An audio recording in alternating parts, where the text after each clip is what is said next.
ಇನ್ನು ಸೋನಿಯಾ ಗಾಂಧಿ ರಾಹುಲ್ ಗಾಂಧಿ ಬಗ್ಗೆ ಅವಹೇಳನಕಾರಿ ಪೋಸ್ಟ್ ಮಾಡಿರೋ ಬಗ್ಗೆ ಈಗ ಆಕ್ರೋಶ ವ್ಯಕ್ತವಾಗ್ತಾ ಇದೆ. ಬೆಂಗಳೂರಿನಲ್ಲಿ ಬಾಂಗ್ಲಾದೇಶದ ಪ್ರಜೆ ವಿರುದ್ಧ FIR ದಾಖಲಾಗಿದೆ. ಬಾಂಗ್ಲಾದೇಶದವನಿತ ಈಗ ಸೋನಿಯಾ ಗಾಂಧಿ ಮತ್ತು ರಾಹುಲ್ ಗಾಂಧಿ ವಿರುದ್ಧ ಅವಹೇಳನಕಾರಿ ಪೋಸ್ಟ್ ಮಾಡಿದ್ದಾರೆ.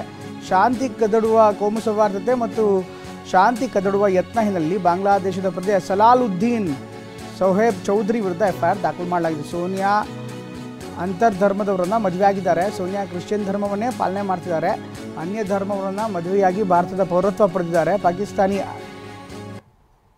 ISI ಏಜೆಂಟ್ ರೀತಿ ಬಿಂಬಿಸಿ ಪೋಸ್ಟ್ ಮಾಡಲಾಗಿದೆ. ಹೀಗಾಗಿ ಆತನ ವಿರುದ್ಧ ಈಗ ಕ್ರಮ ಕೈಗೊಳ್ಳಲಾಗಿದೆ. ಇನ್ಫ್ಯಾಕ್ಟ್ ಈತ ಬಾಂಗ್ಲಾದೇಶ ಮೂಲದವನು ಅನ್ನುವಂಥ ಮಾಹಿತಿ ಲಭ್ಯವಾಗ್ತಾ ಇದೆ. ಈತ ಯಾಕೆ ಈ ರೀತಿ ಪೋಸ್ಟ್ ಹಾಕಿದ್ದಾನೆ ಅನ್ನುವಂಥದ್ದು ಕೂಡ ತುಂಬ ನಿಗೂಢವಾಗಿರುವಂಥದ್ದು. ಸೋನಿಯಾ ಗಾಂಧಿ ರಾಹುಲ್ ಗಾಂಧಿ ಬಗ್ಗೆ ಅವಹೇಳನಕಾರಿ ಪೋಸ್ಟ್ ಮಾಡಿ ಆತ ಸಾಮಾಜಿಕ ಜಾಲತಾಣದಲ್ಲಿ ಹರಿಬಿಟ್ಟಿದ್ದ.